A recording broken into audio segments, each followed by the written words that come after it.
Yeah, good evening everyone. Thank you for accepting our invitation to join the Bendigo Amateur Radio and Electronics Club for our meeting of July 2024. This evening we join with the Mount Alexander Shire Council in acknowledging the Dja-dja-wurrung and Tarongarong peoples as the traditional owners of the lands on which we meet. We recognise the wisdom of their elders and welcome any who may be among us tonight or who may view the video which is to come.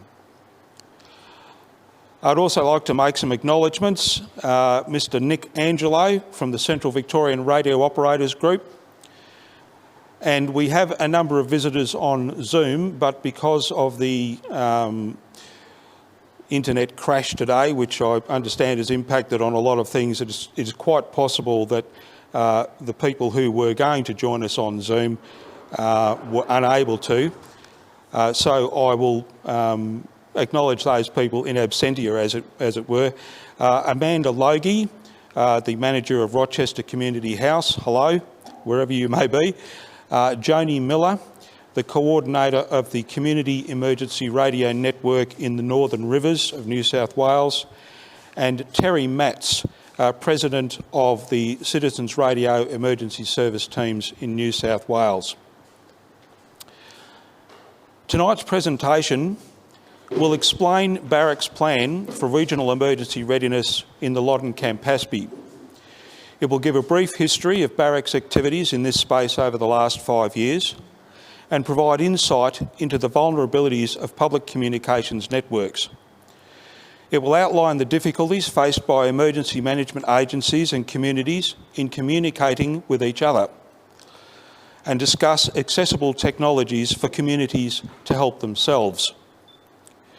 It will also explain how cooperation between citizens band and amateur radio groups can make up for shortfalls in emergency planning. But before that, it might be helpful for some of you to know who we are. BAREC is a volunteer not-for-profit and registered charity with a commitment to technological literacy and community service. We are teachers, technicians, physicists, engineers, fire rescue and emergency service workers, radio announcers, systems analysts and designers, often with decades of experience, but all with a shared passion for two-way radio as a social medium. BAREC members are part of a 14,000 strong community of Australian amateur radio operators who run their own shacks, communicate locally, interstate or overseas using a variety of radio apparatus and often building their own gear in their own workshops. You've all passed the IT guys in the corridors at work, and some of you may even have a name for them. In the Bendigo Bank, for example, the guys on the second floor are referred to collectively as, quote, the Martians, unquote. It's all right, we know, but we are those guys. BAREC is a social club for retired geeks. For many people these days, networking involves the same skill set as partying or socialising, and you have to remember people's names. For us, networking is a very different meaning and requires a skill set involving a screwdriver or wire cutters, and you have to remember to turn things off before you start. This cultural difference means we don't always get invited to the party, but we've taken it upon ourselves to start this important conversation about regional emergency readiness because our community needs us. There are fundamental problems in regional emergency communication. Our community does not generally grasp the technicalities, but we do. We have the skills, the expertise and the plan to fix them. What we need to do right now is to make ourselves heard. In 2019, BAREC developed its first strategic plan with two key objectives: to provide technical education and support services to the community, and to deliver to the community a regional amateur radio service with a world-class crisis management capability. These objectives were set to address issues of technological literacy in response to the climate emergency. Within 6 months of putting them in place, Eastern Australia was devastated by Black Summer, and the need for community-based crisis management capabilities was made plain. As experts in communications, we were shocked at how quickly and how completely entire communities became isolated. In the most vulnerable areas, there were no communications at all. Nothing. It is not an exaggeration to say that the failure of modern networked communications infrastructure can wind back the clock from the 21st century to the 19th century in a matter of minutes. A world without digital communications is difficult to imagine, but that is what waits on the other side of network failure. Since Black Summer, BAREC has been seeking a way forward in resilient communications for communities. Over many years, BAREC has raised technological literacy among primary school children with practical workshops and enabled scores of individuals to obtain their amateur radio licence. But this was not enough. In 2022, the changing climate laid waste to Eastern Australia again, not with fire this time, but with water. In New South Wales, the Australian Defence Force was ordered to not enter one disaster area because it was deemed too dangerous. This decision effectively left an entire community to its fate. It is appalling to think that some notion of acceptable or unavoidable casualties has somehow crept into emergency management doctrine. But this incident suggests that circumstances have overtaken planning. The abandonment of a community without the means to protect itself is proof of just how dire the situation has become. But this incident was also a signpost to the way forward. In 2023, BAREC conducted Central Victoria's first community-focused emergency communications exercise. Operation Radar, the rapid deployment of amateur radio, provided communications to 8 bushfire places of last resort around Bendigo. BAREC volunteers were able to establish a communications network from these locations to our headquarters in Bendigo East within 25 minutes of the order to deploy. A stunning achievement.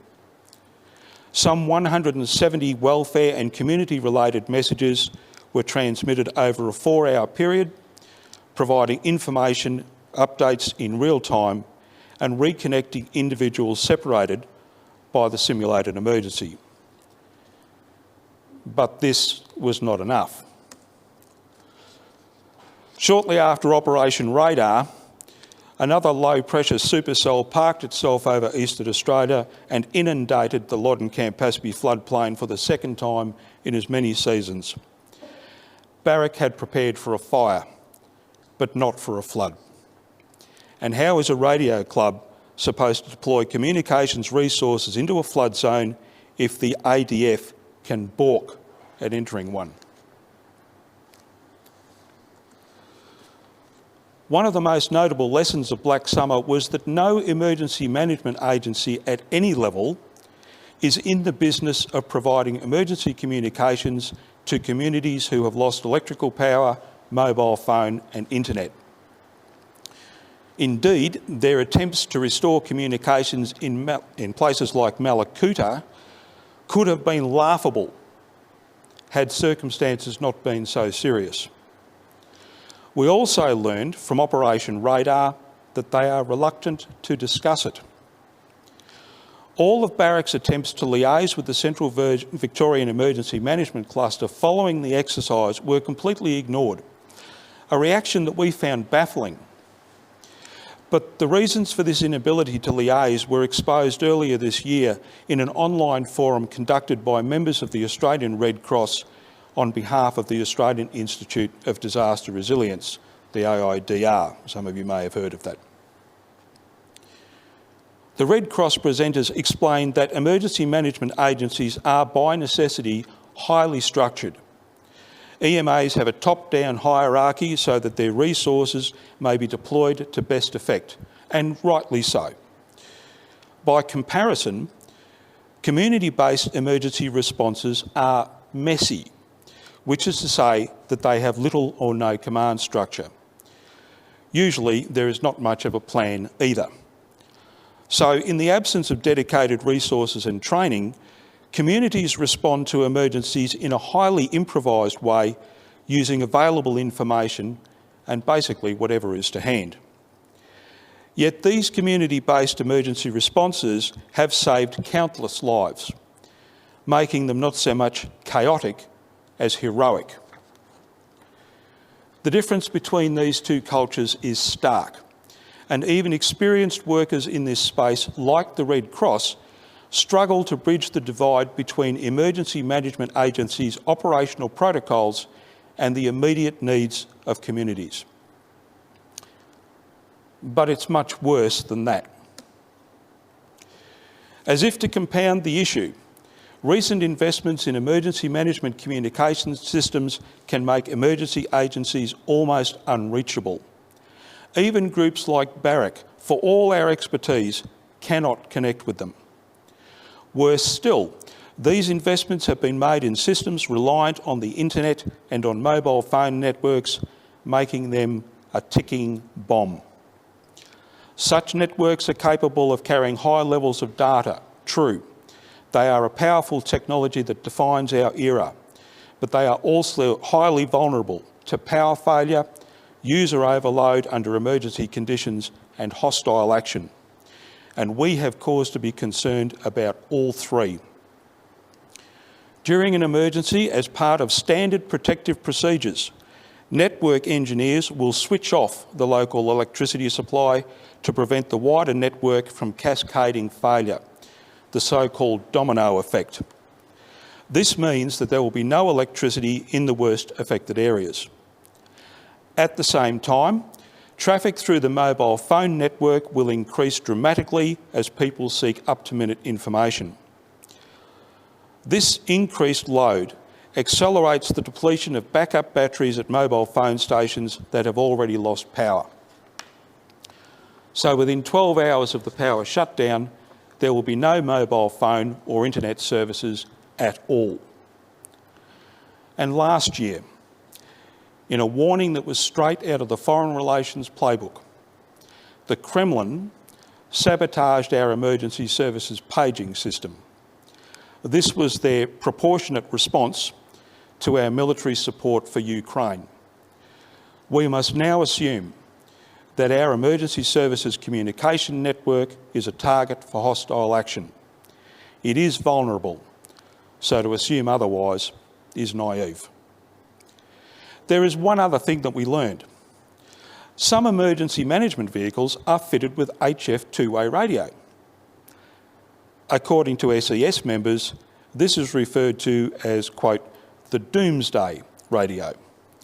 Apparently, when the mobile phone network-based emergency management communications system goes down, that constitutes doomsday, and HF radio is what they will use.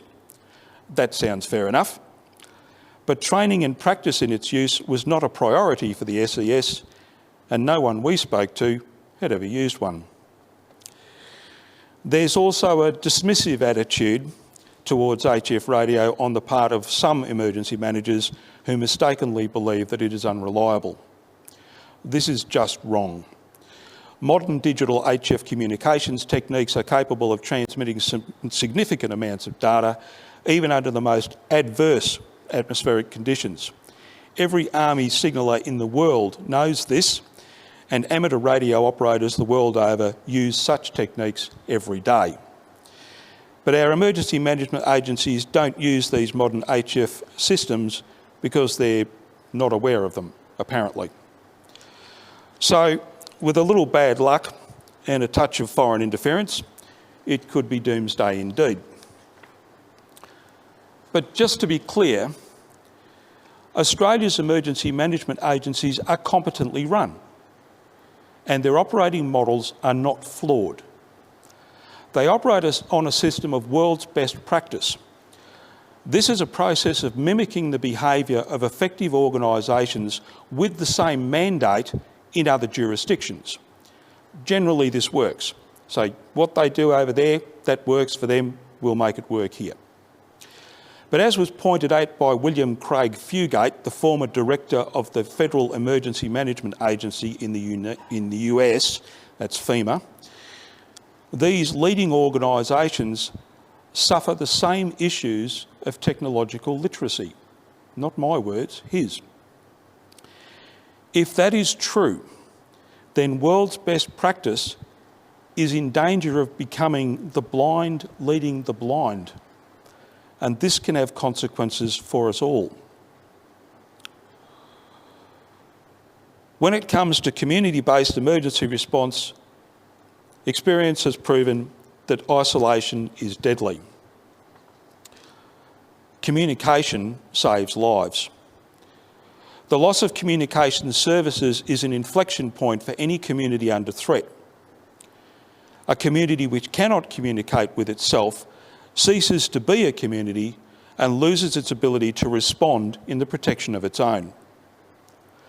Communities previously affected by disaster recognise that the period between the loss of internal communications capability and the arrival of external help was the most dangerous time. Experience also proves that network blackouts can last for days or even weeks. This means that part of the regional emergency readiness equation is missing. The part that is missing is the part where a community can rely on its own communications resources before emergency management agency resources can get there. Here too, the same lack of technological literacy can cause the most well-intentioned and most forward-looking of community organisations to make poor decisions when it comes to providing emergency communications to their communities. And for their benefit especially, I want to make this next point absolutely clear. Any communications system, any emergency communications system which relies on the internet or mobile phone network is prone to failure at the height of the emergency. While such systems may add value to community relief efforts, they will not work during a network blackout. When the mobile phone system goes down, any emergency communication system that relies on it will go down with it, period. BAREC is not alone in recognising this critical gap in emergency planning, and we have sought to connect with other community-based organisations who have a similar grasp of this basic reality.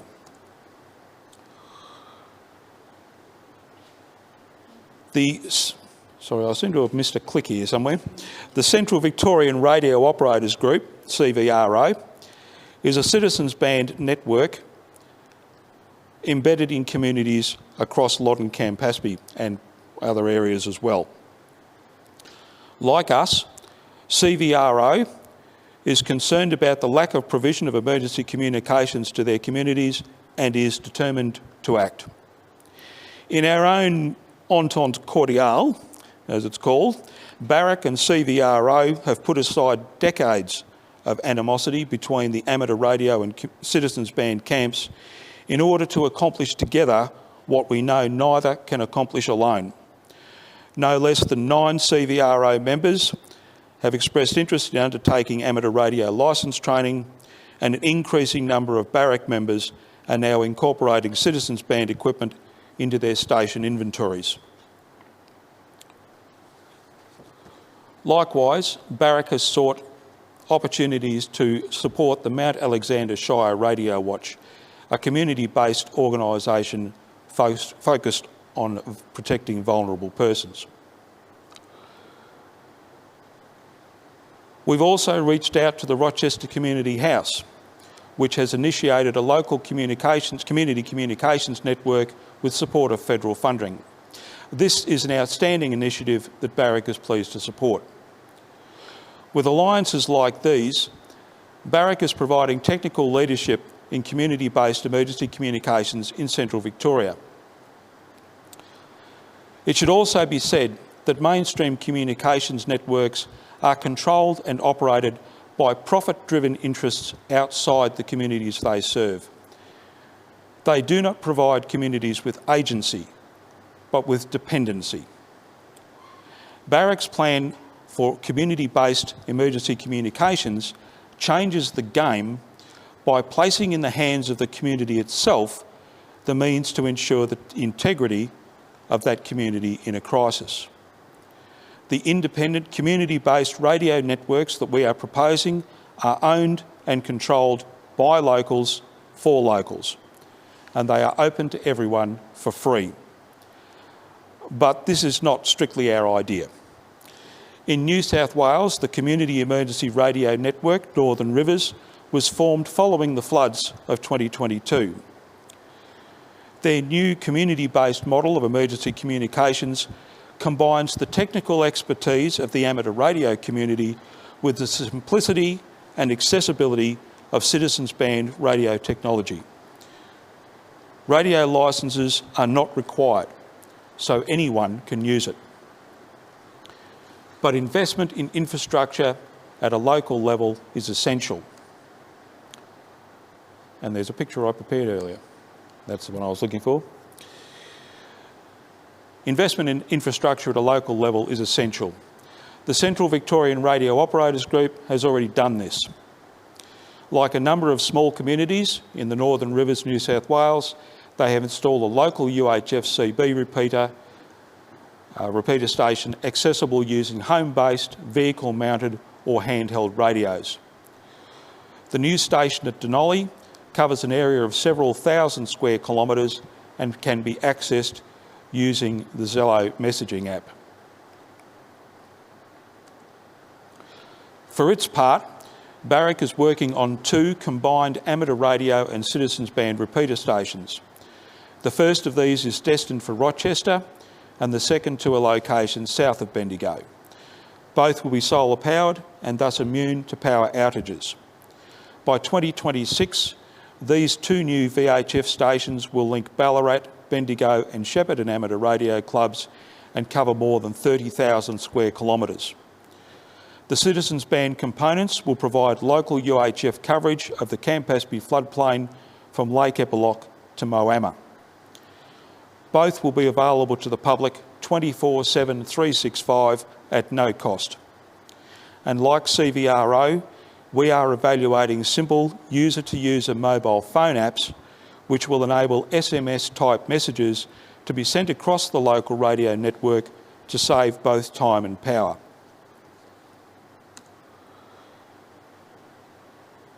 And yeah, I missed a couple. So that's the Rochester station coverage for VHF with the larger circle and UHF CB on the smaller circles along the floodplain.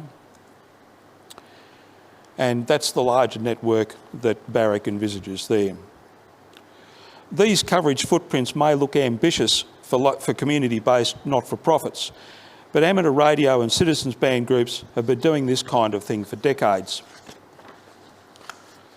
By comparison with the cost of conventional communications networks, which are business model based, the cost of these systems is peanuts.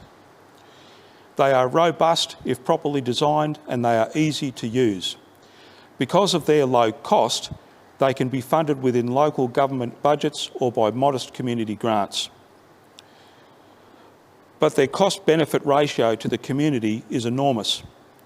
Using these systems, families, farmers, businesses, first responders, community organisations, social groups and even local government can continue to function, albeit with some constraints.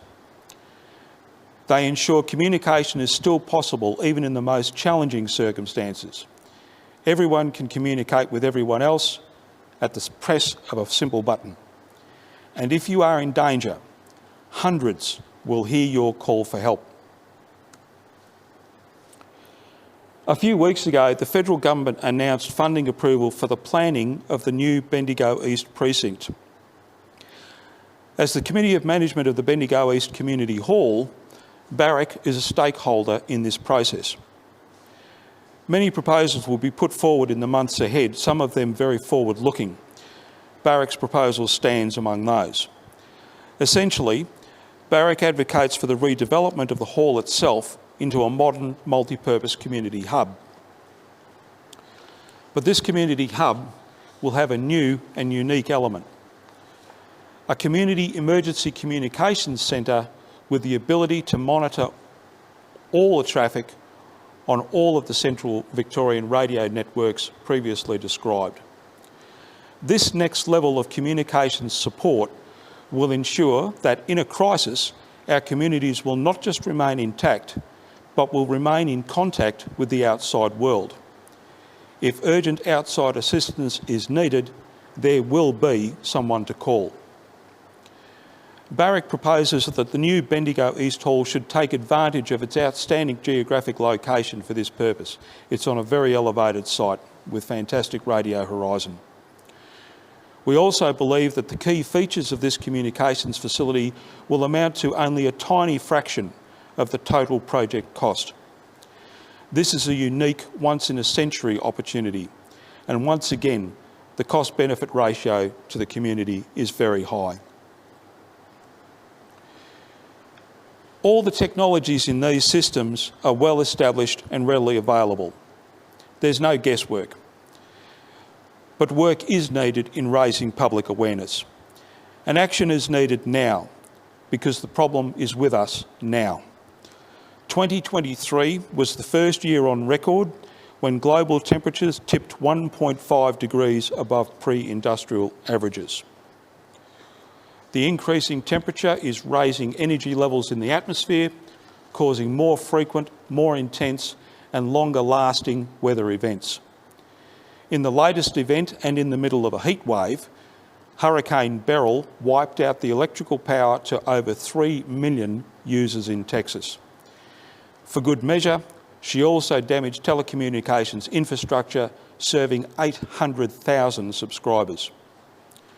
And in 2023, while Australia was being flooded for the second year in a row, Hawaii's telecommunications infrastructure, including parts of its emergency services communications network, was being crippled by fire. In the coming years, community-based emergency alternatives to network communications infrastructure will become a necessity. These Plan B technologies exist already. They are cheap and cost almost nothing to run, and access costs nothing more than the price of a handset. Most importantly, using two-way radio, as BAREC has proven, is child's play. Communities are adept at adapting and surviving, but in a changing climate, the challenge becomes greater and the need for adaptation and independent agency grows with it. BAREC's plan for community-based emergency readiness places in the hands of our communities the most essential tool of all: the ability to keep communicating, no matter what happens. Thank you.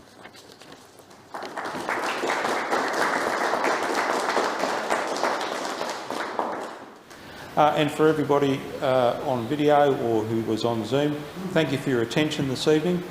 This is at VK3, Charlie Mike Zulu, at the Reckleburn Street Scout Hall in Castlemaine. Signing clear. 73s, everyone.